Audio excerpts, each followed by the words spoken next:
Hello 皆さんこんばんはexercise လေးလုပ်ပြီးပြီဆိုတော့ပေါ့နော်ဒီ exercise နဲ့ပတ်သက်တဲ့အဖြေလေးတွေတိုက်ပေးဖို့ကလည်းဝတ္တရှိမှာတာဝန်ရှိလာပြီဆိုတဲ့ခါကျတော့ဝတ္တရှိကကိုတောင်ကိုခြေပုံအောင်လို့ဒီမှာအဖြေလေးတွေကိုတိုက်ပေးမှာဖြစ်တယ်ပေါ့နော်皆さんတို့လည်းအဖြေထားတယ်ဆိုလို့ရှိရင်ပေါ့နော်ဘာကြောင့်ဒီအဖြေလေးတွေဖြစ်တယ်ဆိုတာလေးကိုတစ်ချက်လေးလိုက်ကြည့်ပေးကြပါပေါ့နော်အဲ့ဒီမှာဆိုရင်ကောဘန်ပေါ့နော်ကောဘန်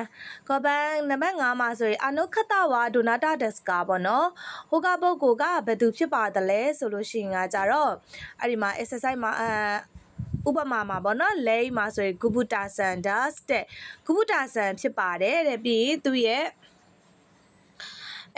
ဟိုပါပေါ့နော်သူ့ရဲ့အလုပ်ကိုင်ဖြစ်တဲ့ကုမ္ပဏီနဲ့သူရဲ့ရာထူးပြောသွားတယ်ပေါ့နော် IMC เนาะ Share Index IMC ကုမ္ပဏီရဲ့ဝန်ထမ်းဖြစ်ပါတယ်ဆိုပြီးတော့ပြောသွားတယ်ပေါ့နော်အဲဆိုရင်ကိုဖြေရမယ့်အချီပန်ကိုကြည့်လိုက်ရအောင်အနိုခတာဝါဒိုနာတာဒက်စကဟိုကပုဂ္ဂိုလ်ကဘယ်သူဖြစ်ပါတယ်လဲဆိုရင်သူရဲ့နာမည်လေးကတော့ E Sanders ပြီးရင်သူရဲ့အကြောင်းအရာဘာလဲဆိုတော့ AKC เนาะKankyu-sha Das AKC ရဲ့သူကသုတေသနစင်တာပေါ့နော်အဲ့ဒီ AKC ဆိုတာသုတေသနပြုလုပ်တဲ့စင်တာကြီးမှာဆိုရင်သူက Kankyu-sha Das သုတေသနပညာရှင်ဖြစ်တယ်ပေါ့နော်နိဗ္ဗာန်မှာဆိုရင်အနုခတဝါဒိုနာတာဒက်စကဟိုကပုဂ္ဂိုလ်ကဘယ်သူဖြစ်ပါတယ်လဲဆိုတော့နိဗ္ဗာန်ကကြတော့ One Sanders ပြီးရင်သူရဲ့အလောက်ကန်ရပါလဲဆိုတော့ခိုးပဲပြောအင်းနော် Isha Das ခိုးပဲစေယုံကဆရာဝန်ဖြစ်ပါတယ်ပေါ့နော်ပြီးတဲ့ခါကျရင်စမ်းမှန်ကြတော့အနုခတဝါဒိုနာတာဒက်စကဟိုကပုဂ္ဂိုလ်ကဘယ်သူလဲဆိုတော့ခါလီနာဆန်ဒတ်ခါလီနာဆန်ဖြစ်ပါတယ်သူရဲ့နာမည်ကခါလီနာဆန်ပေါ့နော်သူကကြတော့ဖူဂျီဒိုင်ဂါကူနော့ဆိုတဲ့ particle လေးရဲ့အဓိပ္ပာယ်ရဲပေါ့နော်ရဲဆိုပြီးတော့အဓိပ္ပာယ်ရတယ်ပိုင်ဆိုင်မှုတွေကိုပြောချင်တဲ့အခါမှာလည်းသုံးလို့ရတယ်ဝါတာရှိနော့ဟွန်ဒတ်ကျွန်တော်ရဲ့ကျမရဲ့စာအုပ်ဖြစ်တယ်เนาะဝါတာရှိနော့ခူရူမာဒတ်ကျွန်တော်ရဲ့ကားဖြစ်တယ်ဆိုပြီးတော့ပိုင်ဆိုင်မှုတွေပြောတဲ့အခါမှာလည်းဒီ not ဆိုတဲ့ particle လေးကိုသုံးတယ်ပေါ့เนาะသူရဲ့အဓိပ္ပာယ်ရဲ့ဆိုပြီးတော့အဓိပ္ပာယ်ရတယ်ဖူဂျီဒိုင်ဂါကူเนาะဂါကူစေဒတ်ဖူဂျီတက္ကသိုလ်ရဲ့အကြောင်းသူလေးဖြစ်ပါတယ်တဲ့เนาะယွန်းမှန်ကြတော့အနုခတဝါဒိုနာတာဒက်စကာဆိုတော့သူ့ရဲ့နာမနာမည်လေးကဆန်တိုဆူဆန်ဒတ်ဆန်တိုဆူဆန်ဖြစ်တဲ့သူ့ရဲ့အလုပ်ကကြတော့ဘူရာဂျီရူအေယာနော်ရှာအင်ဒက်ဘူရာဂျီရူအေယာကဝန်ထမ်းဖြစ်ပါတယ်ပေါ့နော်မှန်ကြလားမသိဘူးနော်လွယ်တော့လွယ်ပါတယ်နော်စာလေးတွေတခြားလိုက်လုပ်ထားမယ်ဆိုရင်ဒါလေးတွေဒီ easy going ဖြစ်မယ်လို့ထင်ပါတယ်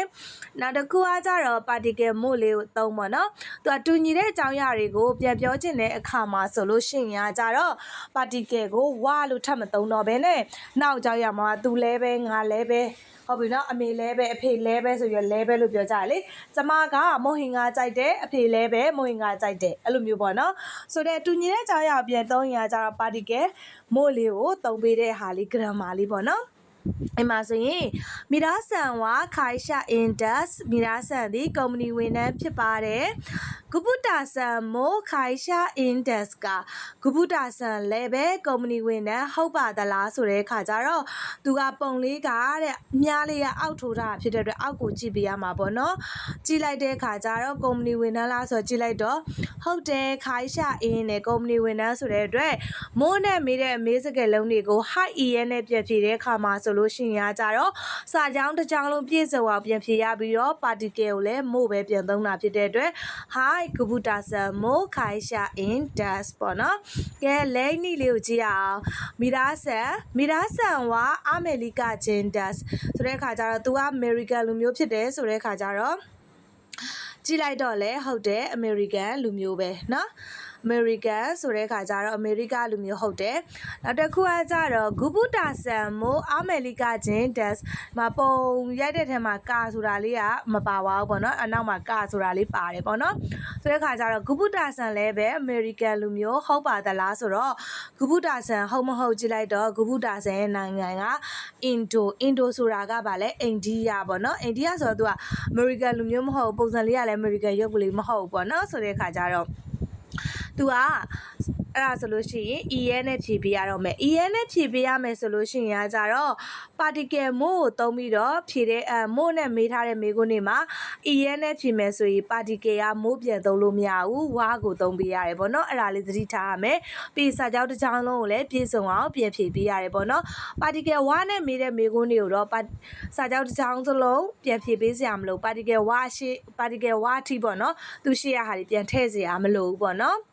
အဲ့ကကြတော့ဂုဗုဒ္ဓဆန်ဝါအမေရိကချင်းဂျာအာရီမာဆန်တဲ့ဂုဗုဒ္ဓဆန်ကတော့အမေရိကန်လူမျိုးမဟုတ်ပါဘူးတဲ့ကဲအဲ့ဆိုရင်နောက်တစ်ခုကြည့်အောင်ယာမာရာဆန်ဝါဂင်ခိုအင်ဒတ်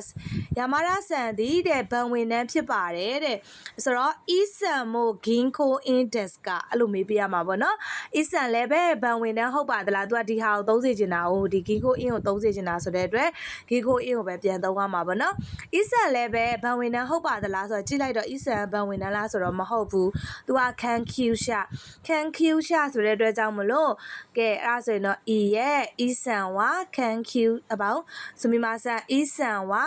ဂင်ခိုအင်ဂျာအာရီမာဆန်ဟင်အင်း Eason ကတော့ဘန်ဝင်နှန်းမဟုတ်ပါဘူးပေါ့နော်။ကဲအားဆိုရင်နိဗ္ဗာန်ကိုသွားရအောင်ဝတ်တိုဆန်ဝါဆန်စေဒတ်ဝတ်တိုဆန်ဝါဆန်စေဒတ်ဝမ်ဆန်မိုဆန်စေဒတ်ကအဲ့လိုမေးပြရမှာပေါ့နော်ဝတ်တိုဆန်ကတော့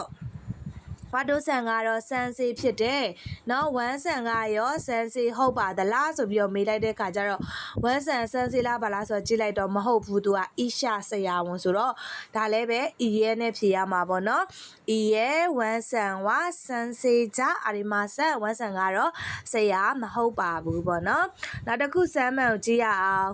သူကဂကုစေးကိုတုံးပြီးတော့ဖြည့်စေခြင်းနဲ့ပေါ့နော်ဒီဂကုစေးကိုတုံးပြီးတော့ဖြည့်စေခြင်းနဲ့တာဝါပုဆန်ဝါဂကုစေးဒတ်တာဝါပုဆန်ကကျောင်းသားတစ်ယောက်ဖြစ်တယ်เนาะခါလီနာဆန်မိုဂကုစေးဒတ်ကခါလီနာဆန်လည်းကျောင်းသူဟုတ်ပါသလားကျောင်းသားဟုတ်ပါသလားဆိုကြည့်လိုက်တော့ဟုတ်တယ်သူကလည်းဂကုစေးပဲဆိုတော့ဒါဆိုရင် hi နဲ့ဖြည့်ပေးရတော့မယ် hi ခါလီနာဆန်မိုဂကုစေးဒတ်ဟုတ်ပြီနော်ပြီးရုံးမယ်ရှုမီတိုဆန်ဝါတဲ့နော်ရှုမီတိုဆန်ဝါသူကဒါလေးကိုသုံးဖြည့်စေခြင်းနဲ့ဒိုအီဆွဂျင်ဒတ်ရှုမီတိုဆန်ကတော့ဂျာမနီလူမျိုးဖြစ်ပါတယ်တဲ့နော်ဆန်တိုဆုဆန်မို့ဒိုအီဆွဂျင်ဒတ်ကဆန်တိုဆုဆန်လည်းပဲဂျာမနီလူမျိုးဟုတ်ပါသလားဆိုတော့ကြည့်လိုက်တော့ဒီမှာဆန်တိုဆုဆန်ဂျာမနီလူမျိုးလားဆိုတာကြည့်လိုက်တော့မဟုတ်ဘူးသူကဘူရာဂျီလူဆိုတော့ဘရာဇီးလူမျိုးဆိုတော့ E ရဲနဲ့ဖြေရတော့မယ် E ရဲဆန်တိုဆုဆန်ဝါဆန်တိုဆုဆန်ဝါဒိုအီဆွဂျင်ဂျာအာရီမာဆန်ဟင်အင်းဆန်တိုဆုဆန်ကတော့ဂျာမနီလူမျိုးမဟုတ်ပါဘူးဟုတ်ပြီနော်နောက်တစ်ခုကကြတော့မီရာဆန်ဝါနန်းဆိုင်ဒတ်ကတဲ့မီရာဆန်ကတဲ့အသက်ဘလောက်လဲတဲ့เนาะအသက်ကိုမေးထားတယ်ဆိုတဲ့ခါကျအသက်ဘလောက်လဲဆိုတာသိဖို့အတွက်ဆိုရင်ကြတော့ဘယ်နေရာကိုကြည့်ရမှာလဲဆိုတော့ဒီနေရာလေးကိုကြည့်ရမှာဆိုတော့သူအသက်ကနီဂျူဟာဆိုင်ဒတ်အသက်ဒီ28နှစ်ဖြစ်ပါတယ်ပေါ့เนาะနောက်တစ်ခုကကြတော့ဆိုရင်ယာမာရာဆန်ကိုမေးတယ်ယာမာရာဆန်ဝါနန်းဆိုင်ဒတ်ကဆိုတော့ယာမာရာဆန်ရဲ့အသက်က38နှစ်ဆိုတော့ဆန်ဂျူဟာဆိုင်ဒတ်ဟုတ်ပြီနော်နိဗ္ဗာန်ဝတ်တိုဆန်ဝါနန်းဆိုင်ဒတ်ကဆိုတော့ဝတ်တိုဆန်ရဲ့အသက်က45နှစ်ဆိုတော့40ကယွန်ဂျူ5ကဂေါဆိုင်ဆိုတော့ယွန်ဂျူဂေါဆိုင်ဒတ်တာဝါပုဆန်ဝါနန်းဆိုင်ဒတ်ကတာဝါပုဆန်ရဲ့အသက်ကဘယ်လောက်လဲဆိုတော့16နှစ်ဆိုတော့10ကဂျူ9နှစ်က Q ဆိုင်ဆိုတော့ဂျူ Q ဆိုင်ဒတ်ဟုတ်ပြီနော်ရောမှန်ကြတော့ရှုမီတိုဆန်ဝါနန်းဆိုင်ဒတ်ကဆိုတော့ရှုမီတိုဆန်ရဲ့အသက်က52နှစ်ဆိုတဲ့ခါကျတော့50ကဂေါဂျူ2နှစ်ကနိဆိုင်ဆိုတော့ဂေါဂျူနိဆိုင်ဒတ်ရမယ်နော်အဲ့ဒါဆိုရင်ဒီ exercise လေးတွေဒီဝတ္တရှိသင်ထားတဲ့ grammar လေးတွေတက်ခိုင်းထားတဲ့အကြောင်းအရာလေးတွေကိုဒါတေချာလေးလောက်ထားမယ်ဆိုလို့ရှိရင်ပေါ့နော်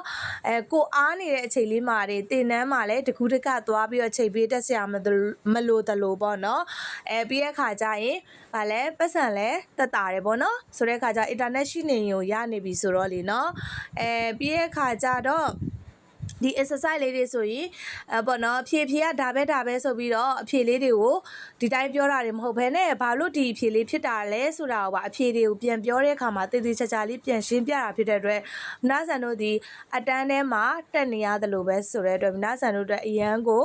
အကျိုးရှိမယ်လို့ယုံကြည်ပါတယ်ပေါ့နော်ဟိုက်ကျေးဇူးအများကြီးတင်ပါတယ်အားလုံးကိုတည်တည်ချာချာလိုက်လုပ်ပေးမဲ့သူလိုက်လုပ်ပေးနေတဲ့သူတဦးတယောက်ချင်းစီတိုင်းကိုတကယ်ကိုလေးလေးနက်နက်နဲ့ကျေးဇူးတင်ပါတယ်။နာဆန်အိုယာစမီနာဆိုင်